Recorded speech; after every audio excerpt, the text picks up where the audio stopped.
171 to Sister Nivedita, USA, 6th April 1900. Dear Margot, glad you have returned.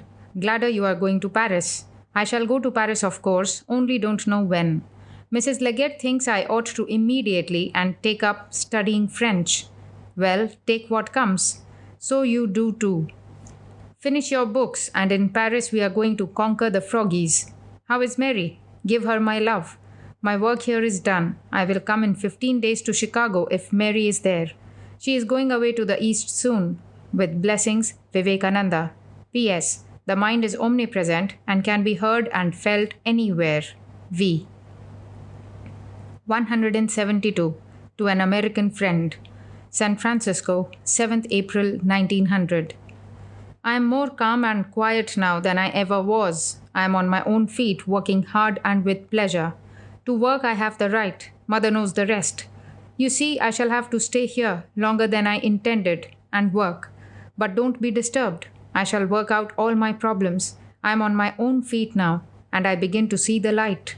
Success would have led me astray, and I would have lost sight of the truth that I am a sannyasin. That is why Mother is giving me this experience. My boat is nearing the calm harbor from which it is never more to be driven out. Glory, glory unto Mother. I have no wish, no ambition now. Blessed be Mother. I am the servant of Ramakrishna. I am merely a machine. I know nothing else, nor do I want to know. Glory, glory unto Sri Guru. 173. To Mrs. Old Bull, 1719 Turk Street, San Francisco, 8th April 1900. Dear Dhira Mata, here is a long letter from A. He seems to be entirely upset. I am sure a little kindness will completely win him over. He thinks that you want to drive him out of New York, etc. He awaits my orders. I have told him to trust you in everything and remain in New York till I come. I think as things stand in New York, they require my presence. Do you? In that case, I shall come over soon. I have been making enough money to pay my passage. I will stop on my way at Chicago and Detroit. Of course, by that time, you will be off. A has done good work so far, and of course, you know I do not meddle with my workers at all. The man who can work has an individuality of his own and resists any pressure there. That is my reason in leaving workers entirely free. Of course, you are on the spot and know best. Advise me what to do. The remittance to Calcutta has duly reached. I got news of it by this mail. My cousin sends her respects and thanks, but she is sorry she cannot write English. I am getting better every day, and even walking uphill. There are falls now and then, but the duration is decreasing constantly. My thanks to Mrs. Milton. I had a little note from Siri Griananda. Poor girl, she is so thankful to be trusted. That is just like Mrs. Leggett. Good, good, good. Money is not evil after all, in good hands. I hope fervently Siri will completely recover. Poor child. I will leave here in about 2 weeks. I go to a place called Stark Lawn and then start for the east. It may be I may go to Denver also. With all love to Joe, ever your son, Vivekananda. P.S. I do not any more doubt my ultimate cure. You ought to see me working like a steam engine cooking, eating anything and everything, and all the same, sleeping well and keeping well. I have not done any writing, no time. I am so glad Mrs. Leggett is much better and walking about naturally. I expect her complete recovery soon and pray for it. V. P.S. I had a nice letter from Mrs. Sevier. They are going on splendidly with the work. Plague has broken out severely at Calcutta, but no hullabaloo over it this time. V. P.S. Did you reveal to A that I have given over to you the charge of the entire work? Well, you know best how to do things, but he seems to be hurt at that. V.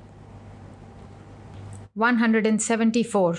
To Miss Josephine MacLeod, 1719 Turk Street, San Francisco, 10th April 1900.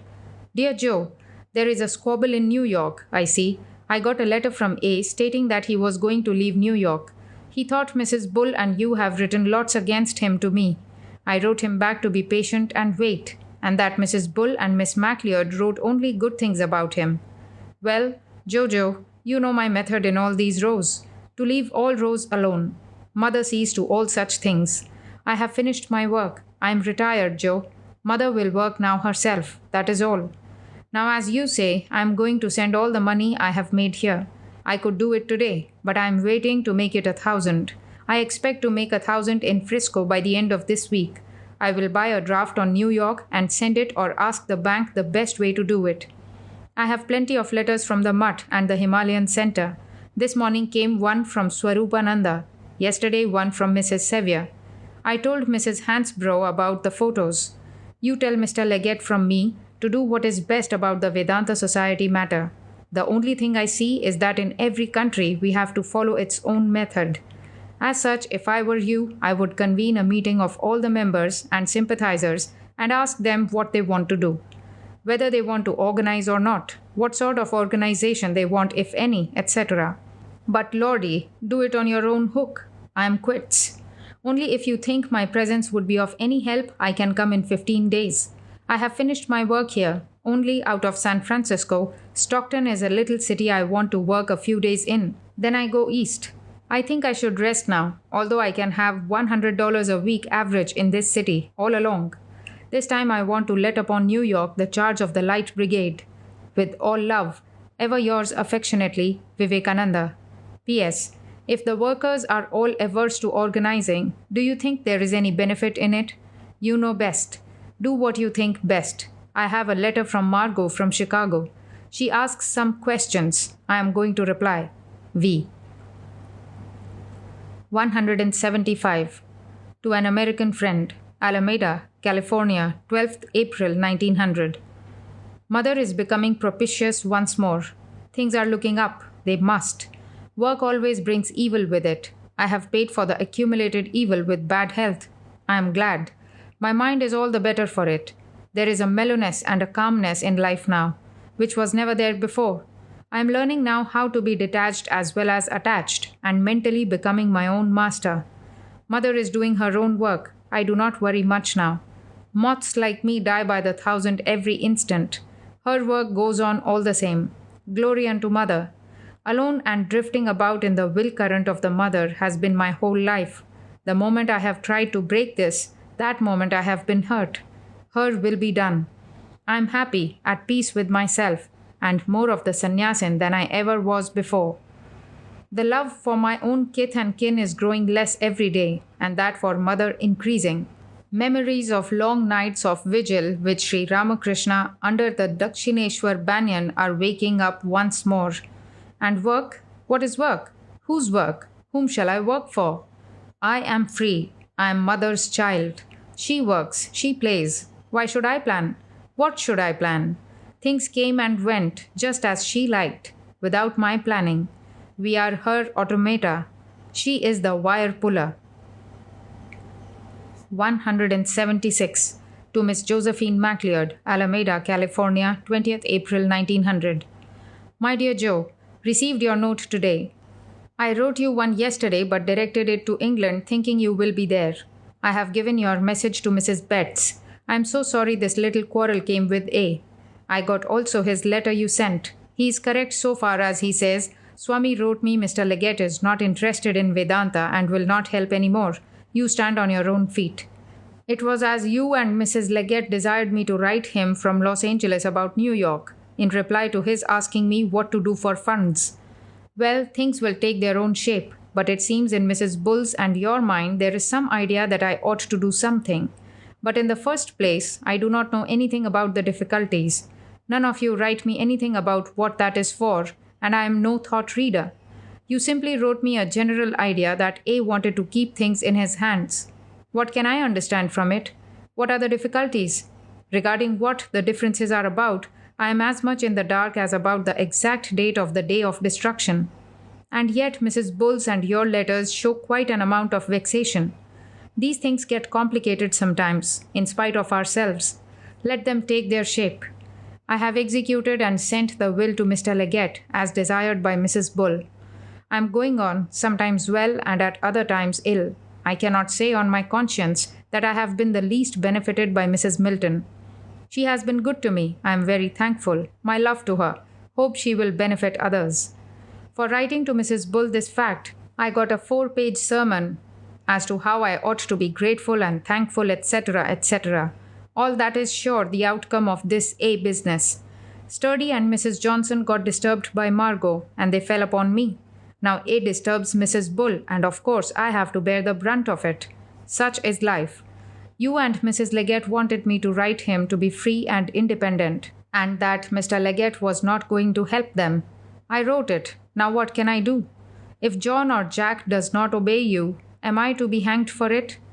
What do I know about this Vedanta Society? Did I start it? Had I any hand in it? Then again, nobody condescends to write me anything about what the affair is. Well, this world is a great fun. I am glad Mrs. Leggett is recovering fast. I pray every moment for her complete recovery. I start for Chicago on Monday. A kind lady has given me a pass up to New York to be used within 3 months. The mother will take care of me. She is not going to strand me now after guarding me all my life. Ever yours gratefully, Vivekananda. 177. To Miss Mary Hale, 23rd April 1900. My dear Mary, I ought to have started today, but circumstances so happened that I cannot forego the temptation to be in a camp under the huge redwood trees of California before I leave. Therefore, I postpone it for 3 or 4 days. Again, after the incessant work, I require a breath of God's free air before I start on this bone-breaking journey of 4 days. Margot insists in her letter that I must keep my promise to come to see Aunt Mary in 15 days. It will be kept, only in 20 days instead of 15. By that I avoid the nasty snowstorm Chicago had lately and get a little strength too.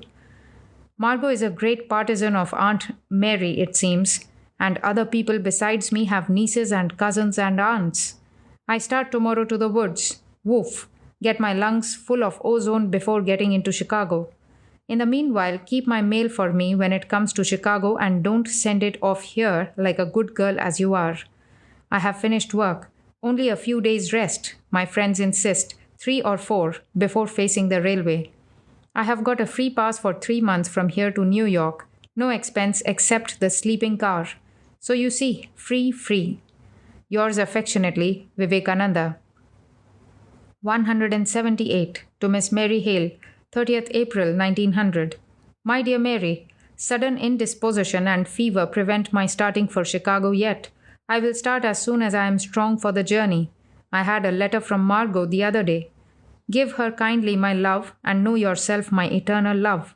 Where is Harriet? Still in Chicago? And the McKinley sisters? To all my love. Vivekananda. 179. To Sister Nivedita, 2nd May 1900. My dear Nivedita, I have been very ill. One more relapse brought about by months of hard work. Well, it has shown me that I have no kidney or heart disease whatsoever, only overworked nerves.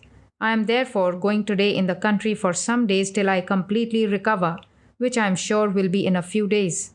In the meanwhile, I do not want to read any India letters with the plague news, etc.